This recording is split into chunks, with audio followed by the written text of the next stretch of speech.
Assalamualaikum warahmatullahi wabarakatuh. Bersama channel Smart Style Orang Tua, saya Fajar Putrotomo akan membahas modul 1.1 yang berkaitan dengan bilangan bulat dan pecahan. Ini materi pertama yang akan kita bahas, yaitu yang berkaitan dengan hierarki bilangan. Hierarki bilangan ini merupakan tingkatan bilangan mulai dari tingkat dasar sampai tingkat yang paling tinggi. Yang pertama adalah bilangan asli. Bilangan asli dimulai dari 1, kemudian 2, 3, 4 dan seterusnya. Kemudian bilangan asli ini kalau kita gabung dengan 0 akan menjadi bilangan cacah. Jadi bilangan cacah mulai dari 0, 1, 2, 3 dan seterusnya. Selanjutnya bilangan cacah ini kalau kita gabung dengan bilangan negatif. Bilangan negatif mulai dari tak hingga, kemudian sampai min 3, min 2, min 1, sehingga hasilnya akan menjadi bilangan bulat. Jadi bilangan bulat ini terdiri dari bilangan negatif, kemudian 0, dan selanjutnya adalah bilangan positif. Kemudian bilangan bulat ini digabung dengan bilangan pecahan. Jadi bilangan pecahan, bilangan yang dapat dinyatakan sebagai P per Q, di mana P-nya merupakan pembilang, kemudian Q-nya merupakan penyebut. Contohnya min 5 per 3, min 2 per 7, 6 per 13, 19 per 8 dan sebagainya. Nah, selanjutnya bilangan bulat kalau digabung dengan bilangan pecahan itu akan menjadi bilangan rasional. Jadi bilangan rasional itu merupakan gabungan dari bulat dan pecahan. Bilangan rasional dapat dinyatakan menjadi P per Q. Selanjutnya bilangan rasional ini kita akan gabung dengan bilangan irasional. Bilangan irasional itu bilangan yang tidak dapat dinyatakan sebagai P per Q. Salah satu contohnya adalah minus angka 3, kemudian angka 5, pi, epsilon dan sebagainya. Ciri dari bilangan irasional itu angka desimalnya tidak beraturan sehingga tidak dapat dinyatakan sebagai P per Q. Gabungan dari bilangan rasional dan bilangan irasional adalah bilangan real. Nah, bilangan real ini merupakan semesta pembicaraan pada tingkat SMP. Jadi, materi bilangan pada tingkat SMP itu meliputi semua bilangan ini sampai bilangan real. Nanti kalau di SMA kalian akan belajar tentang bilangan imajiner. Bilangan imajiner itu memiliki bentuk akar minus 1. Gabungan bilangan real dan bilangan imajiner itu dinamakan bilangan kompleks. Bilangan asli itu dibagi menjadi beberapa bagian. Salah satu contohnya adalah bilangan ganjil. Bilangan ganjil itu bilangan yang tidak habis dibagi 2. Contohnya 1, 3, 5, 7 dan seterusnya. Kemudian bilangan yang lain adalah bilangan genap. Bilangan genap ini merupakan kebalikan dari bilangan ganjil, yaitu habis dibagi 2. Contohnya 2, 4, 6, 8 dan seterusnya. Kemudian ada bilangan lain yaitu bilangan prima. Bilangan prima ini adalah bilangan yang hanya memiliki 2 faktor, 1 dan dirinya sendiri. Jadi contoh bilangan prima adalah 2, 3, 5, 7 dan seterusnya. 2 ini hanya memiliki 2 faktor, yaitu 1 dan dirinya sendiri. Begitu pula 3, 5, 7 dan seterusnya. Kemudian bilangan lain adalah bilangan komposit. Nah, bilangan komposit ini bilangan yang selain 1 dan selain prima. Contohnya adalah 4, 6, 8, 9, 10 dan seterusnya. Ciri bilangan komposit itu memiliki lebih dari 2 faktor. Contoh 4 ini faktornya adalah 1, 2, dan 4. Kemudian 6 ini faktornya 1, 2, 3, 6. Jadi bilangan-bilangan itu habis membagi bilangan tersebut. Nah, kemudian bilangan pecahan juga terbagi menjadi beberapa bagian. Yang pertama adalah pecahan biasa. Pecahan biasa pembilang lebih kecil daripada penyebut. Kemudian pecahan campuran pembilang itu lebih besar daripada penyebut. Contoh min 5 per 3 dapat dinyatakan menjadi minus 1, 2 per 3. 19 per 8 itu dapat dinyatakan menjadi 2, 3 per 8. Nah, di sini merupakan gabungan dari bilangan bulat dan pecahan biasa. Selanjutnya adalah desimal. Desimal itu contohnya 0,25, min 5,6, 0,4545 dan seterusnya. Bilangan desimal itu memiliki angka desimal di belakang koma. Ini merupakan angka desimal. Nah, ada bilangan yang beraturan seperti ini, 0,45, 45, 45 dan seterusnya. Nah, ini bisa dinyatakan 5/99. Kemudian persen adalah per 100. Contohnya 13% itu adalah 13 dibagi 100. 20% adalah 20/100. Dan yang terakhir adalah per mil per 1000. Contohnya 37 per mil, 138 per mil, dan sebagainya. Nah, anak-anak, itu merupakan hierarki bilangan secara keseluruhan. Jadi biar kalian tidak kesulitan dalam memetakan ini termasuk dari bilangan apa. Oke, kita lanjut ke materi selanjutnya, yaitu bilangan bulat. Bilangan bulat mempunyai sifat. Jadi sifat operasi bilangan bulat ada 5. Yang pertama, komutatif.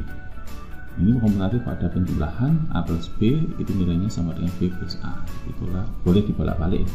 Kemudian A kali B sama dengan B kali A. Ini komutatif pada perkalian. Selanjutnya adalah sifat asosiatif. A plus B ditambah C itu dapat kita nyatakan sebagai A ditambah B per C. Kemudian pada perkalian A kali B kali C sama dengan A dikali B kali C. Nah, di sini kalian bisa menentukan mana yang dioperasikan terlebih dahulu. Jadi pada perkalian berlaku sifat asosiatif. Selanjutnya ada sifat identitas.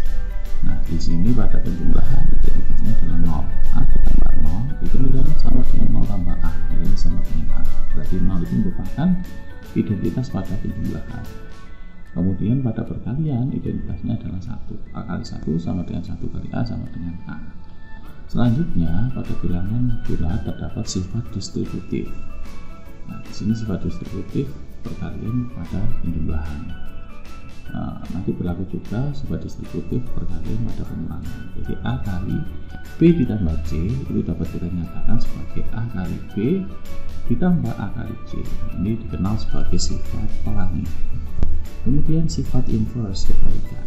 Jadi kebalikan dari A itu adalah negatif A. Jadi A ditambah negatif A sama dengan 0. Nah, ini inverse pada penjumlahan. Sedangkan inverse pada perkalian itu adalah 1 per A. A dikali 1 per A sama dengan 1. Ini merupakan inverse. Oke, kita akan coba menyelesaikan soal-soal yang ada pada latihan tersebut. Dalam permainan, bila menang diberi nilai 3, tetapi bila kalah diberi nilai -2, dan seri diberi nilai -1. Regu Nabawi telah bermain sebanyak 47 kali, 21 menang dan 3 seri. Nilai yang diperoleh oleh Regu Nabawi adalah, silakan kalian bicara terlebih dahulu. Nah, kita akan lihat pembahasannya. Kita tahu bahwa banyak pertandingannya dalam 47 kali. Kemudian menangnya ada 21 kali, serinya ada 3 kali. Maka banyak kalahnya di sini tinggal kita kurangi aja. Total pertandingan 47 dikurangi 21 ditambah 3, 24. 47 kurangi 24, 23. Kemudian kita hitung nilai yang diperoleh oleh Regu Nabawi. Total nilainya menang dikalikan 3, kalah kali -2, dan seri kali -1. Menangnya di sini 21 kali, kemudian kalahnya tadi kita sudah cari 23 kali, kemudian serinya adalah 3 kali. 21 kali 3, 63. 23 kali -2 adalah -46. Kemudian 3 kali -1 adalah -3. Selanjutnya kita hitung 63 kurangi 4, 6, 17, 17 kurangi 3, 14. Jadi jawabannya adalah 14. Oke, kita akan lihat soal selanjutnya. Ini masih berkaitan dengan bilangan bulat. Operasi pagar berarti kalikan bilangan pertama dan bilangan kedua. Setelah itu jumlahkan hasilnya dengan bilangan pertama. Oke, hasil dari -4 pagar 3 adalah, coba kalian kerjakan terlebih dahulu. Oke, selanjutnya kita akan bahas. Nah, ini operasinya. A pagar B berarti A kali B ditambah A berdasarkan pernyataan tersebut. Jadi kalau -4 pagar 3 berarti -4 kali 3 kemudian ditambah -4. -4 kali 3 adalah -12, kemudian dikurangi 4, hasilnya adalah -16. Oke, selanjutnya kita akan bahas materi berikutnya, yaitu bilangan pecahan. Nah, di sini sifat operasi bilangan pecahan. Kalau ada bentuk A per B ditambah C per B, karena penyebutnya sudah sama, maka kita bisa operasikan pembilangannya. Karena ada penjumlahan, maka tinggal dijumlahkan saja A plus C. Begitu pula bentuk ini, kalau misalkan di sini pengurangan, maka tinggal dikurangi aja pembilangnya A min C selama penyebutnya itu sudah sama. Nah, kalau misalkan penyebutnya tidak sama, kita cari pecahan senilai yang membuat penyebutnya sama. Kita bisa gunakan KPK untuk mencari penyebut yang sama. Kemudian kalau ada bentuk perkalian A per B dikali C per D, maka kita tinggal kalikan saja pembilang dengan pembilang, kemudian penyebut dengan penyebut. A kali C dibagi B kali D. Kemudian pada pembagian, untuk menyelesaikan operasi pembagian, kita tinggal balik menjadi perkalian, dan pecahan yang berada di belakang ini kita tukar tempatnya. Contoh A per B dibagi C per D, itu nilainya akan sama dengan A per B dikali D per C. Jadi ini dibalik, yang belakangnya dibalik. Oke, kita akan coba selesaikan soal-soal yang berkaitan dengan bilangan pecahan. Hasil dari minus 7,5 dikurangi minus 2,38 adalah, oke, silahkan coba terlebih dahulu. Oke, ini jawabannya. Kita dapat nyatakan sebagai berikut: minus 7,5 dikurangi min 2,38 itu sama halnya dengan minus 7,5 ditambah 2,38. Nah, anak-anak, pada pecahan campuran ini dia terdiri dari bilangan bulat dan bilangan pecahan. Jadi kita bisa mengoperasikan bilangan bulat dengan bilangan bulat, kemudian bilangan pecahan dengan bilangan pecahan. Nah, kalau kita hitung bilangan bulatnya min 7 dan 2, kita tambahkan min 7 tambah 2 adalah minus 5.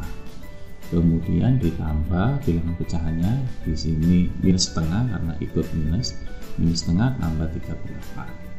Nah, minus setengah ini kita jadikan pecahan yang senilai dengan penyebut 8, maka kedua ruas kita kalikan 4. 1 kali 4, 4, 2 kali 4, 8. Jadi bentuk pecahan senilai dari minus 1 per 2 adalah minus 4 per 8 ditambah 3 per 8.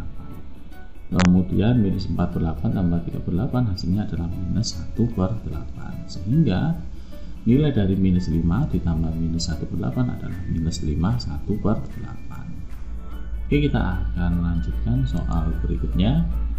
Pak Ujang memiliki sebidang tanah 1/4 bagian dari luas tanahnya dibuat kolam ikan, 2/5 bagian dipasang keramik, dan sisanya ditanami rumput. Jika luas tanah yang ditanami rumput tersebut 140 meter persegi, luas kolam ikan adalah. Oke, silakan coba terlebih dahulu. Oke, ini jawabannya. Nah, kita misalkan luas tanahnya itu X, kemudian luas tanah Pak Ujang itu dibuat kolam ikan, kemudian dikeramik dan diberi rumput. Jadi luas tanahnya X, yang luas kolam ikan itu adalah 1/4 X, sedangkan luas yang dikeramik adalah 2/5 bagian, berarti 2/5 X. Sisanya ditanami rumput yaitu 140 meter persegi. Kemudian kita sederhanakan terlebih dahulu yang ini, kita samakan penyebutnya, yaitu kita cari KPK dari 4 dan 5 yaitu 20. Kemudian 1/4 ini jadinya adalah 5/20 pecahan senilainya, kemudian ini pecahan senilainya 8/20. Nah, kemudian kita tambahkan jadinya 13/20x. Selanjutnya bentuk ini kita pindah ke ruas kiri, jadinya 1x dikurangi 13/20x, hasilnya adalah 7/20x sama dengan 140. Nah, x nya kita pindah ke ruas kanan, maka ini ditukar 140 kali 20/7, hasilnya adalah 400 meter persegi. Karena yang ditanyakan luas kolam ikan, maka kita tinggal ganti x nya dengan 400. Luas kolam ikan 1/4x, berarti 1/4 kali 400, hasilnya adalah 100 meter persegi. Oke, sebelum kalian mulai, jangan lupa untuk subscribe dan ketuk loncengnya agar kalian dapat notifikasi soal-soal selanjutnya. Oke, kita akan bahas materi FPP. FPP ini merupakan faktor persekutuan terbesar. Jadi FPP dari P dan Q adalah bilangan bulat terbesar yang dapat membagi habis P maupun Q. Contoh FPP dari 12 dan 18 adalah 6. Karena 6 ini merupakan bilangan bulat terbesar yang dapat membagi habis 12 dan 18. Mungkin kalian bisa menemukan bilangan bulat yang lain, contoh 2 itu habis membagi 12 dan 18. Ya, tapi itu bukan FPP-nya karena masih ada bilangan bulat terbesar lagi yang habis membagi keduanya. Contoh lain 3 juga habis membagi 12 dan 18 dan itu lebih besar dari 2. Tapi ada bilangan lain yang lebih besar dari 3 yang habis membagi keduanya. Jadi bilangan itu adalah 6. Karena tidak ada bilangan lain yang lebih besar daripada 6 yang habis membagi kedua bilangan tersebut, maka FPP dari kedua bilangan tersebut adalah 6. Kalian bisa menggunakan pohon faktor sebagai berikut. 12 faktornya adalah 2, 6, kemudian 6 ini kita faktorkan 2, 3. Jadi kita cari faktor 5 dari 12. Kemudian faktor 5 dari 12 adalah 2 kali 2 kali 3. 2 kali 2 dapat dinyatakan sebagai 2 kuadrat. Kemudian kita kalikan 3. Begitu pula 18, kita cari faktor 5-nya 2 dari 9. Kemudian 9 masih belum berima, kita cari faktor 5-nya yaitu 3 dan 3. Maka 18 ini dapat dinyatakan sebagai 2 kali 3 kuadrat. Nah, untuk mencari FPP itu kita cari faktor yang sama di antara kedua bilangan tersebut dengan pangkat terendah. Artinya kalau ada yang sama kita pilih pangkat yang terkecil. Jadi FPP dari 12 dan 18 adalah 2 kali 3. Dari 2 kuadrat dengan 2 kita pilih yang 2. Kemudian 3 dengan 3 kuadrat kita pilih yang 3 karena pangkatnya terendah. Jadi FPP-nya adalah 2 kali 3 sama dengan 6. Oke, kita akan lihat soal-soal yang berkaitan dengan FPP. Soal nomor 4, Bu Heru akan memberikan 24 mangga dan 16 jeruk kepada beberapa tetangga. Setiap tetangga harus memperoleh bagian yang sama banyak untuk tiap jenis. Berapa tetangga paling banyak yang akan mendapat buah tersebut? Oke, silahkan kalian coba terlebih dahulu. Oke, solusinya sebagai berikut. Jadi untuk menyelesaikan soal ini kita gunakan FPP karena kita ingin mencari faktor pembagi terbesar yang habis membagi 24 dan 16. Jadi FPP dari 24 dan 16 adalah 8. Sehingga ada 8 tetangga yang memperoleh bagian yang sama. Nah, ini dapat dinyatakan sebagai berikut. 24 ini dapat dinyatakan sebagai 8 tetangga dikalikan 3 mangga. Nah, mangga yang akan dibagi ada 24, sedangkan jeruk yang akan dibagi adalah 16, dapat kita nyatakan sebagai 8 kali 2, 8 tetangga kali 2 jeruk. Jadi di sini buah ini dapat dibagikan ke 8 tetangga. Masing-masing tetangga mendapatkan 3 mangga dan 2 jeruk. Oke, jadi ini soal-soal ini itu kita selesaikan menggunakan FPP. Oke, sekarang kita akan bahas tentang KPK. KPK adalah kelipatan persekutuan terkecil. KPK dari P dan Q adalah bilangan bulat positif terkecil yang dapat dibagi habis. Ingat, dapat dibagi habis. Kalau FPP tadi membagi habis, kalau ini dapat dibagi habis oleh P dan Q. Contoh KPK dari 16 dan 9 adalah 18. Jadi bilangan positif terkecil yang dapat dibagi habis kedua bilangan tersebut 6 dan 9 adalah 18. 18 habis dibagi 6, 18 juga habis dibagi 9. Kalian bisa menemukan bilangan bulat positif lain, misalkan 36. 36 habis dibagi 6, 36 habis dibagi 9. Tadi 36 itu masih ada yang lebih kecil daripada bilangan 36 yaitu 18. Jadi ini bilangan positif terkecil yang habis dibagi 6 dan 9. Kalau kalian memilih 12 habis dibagi 6, tapi 12 tidak habis dibagi 9. Jadi itu 12 tidak termasuk dari KPK keduanya. Atau kalian bisa menggunakan pohon faktor. KPK dari 6 dan 9 adalah kita cari faktor primanya 2 dan 3, 6 ini. Kemudian 9, faktor primanya adalah 3 kali 3 atau dapat dinyatakan sebagai 3 kuadrat. Nah, KPK ini dapat dicari dari perkalian semua faktor prima. Ingat, semua faktor prima itu kita kalikan dengan pangkat tertinggi. Artinya kalau ada yang sama, kita pilih pangkat yang tertinggi. Contoh KPK dari 6 dan 9 yaitu 2 kalikan 3 kuadrat. Nah, 3 dengan 3 kuadrat kita pilih yang 3 kuadrat karena pangkatnya lebih tinggi. Sehingga KPK-nya adalah 2 dikali 9 sama dengan 18. Oke, kita akan lihat contoh soalnya. Kelipatan persekutuan terkecil atau KPK dari 10P Q pangkat 3 R kuadrat dan 14P kuadrat Q R pangkat 4 adalah. Oke, anak silakan kalian dapat terlebih dahulu. Oke, pembahasannya sebagai berikut. Di sini kita akan mencari faktor prima dari 10P Q pangkat 3 R pangkat 2. Karena ini sudah bentuk prima dan tidak bisa dinyatakan lagi, maka kita akan ubah 10. 10 ini 2 kali 5. Kemudian 18 P kuadrat Q R pangkat 4 kita ubah yang bilangannya. 18 ini faktor primanya adalah 2 dikali 3 kuadrat.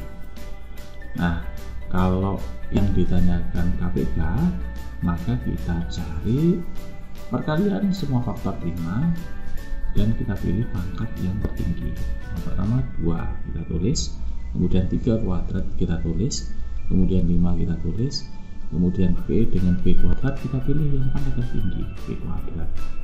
Q pangkat 3 dengan Q kita pilih pangkat tertingginya adalah Q pangkat 3, sedangkan R kuadrat dengan R pangkat 4 kita pilih yang R pangkat 4. Jadi KPK dari bentuk tersebut adalah 2 kali 9 kali 5 adalah 90 P kuadrat Q pangkat 3 R pangkat 4, seperti ini. Kalau yang ditanyakan FPG, maka kita cari faktor prima yang sama di antara keduanya, yaitu 2, kemudian 3 kita nggak pilih karena di sini tidak ada 3, begitu pula 5 kita nggak pilih karena di sini tidak ada 5, kemudian P dengan P kuadrat kita pilih yang P karena pangkatnya lebih rendah daripada ini, kemudian kita pilih yang Q dan selanjutnya R kuadrat. Nah, MPP dari bentuk tersebut adalah 2PQ R kuadrat. Oke, saya rasa itu dulu pembahasan yang berkaitan dengan bilangan bulat dan pecahan. Semoga apa yang saya sampaikan bermanfaat. Ihdinas siratal mustaqim. Assalamualaikum warahmatullahi wabarakatuh.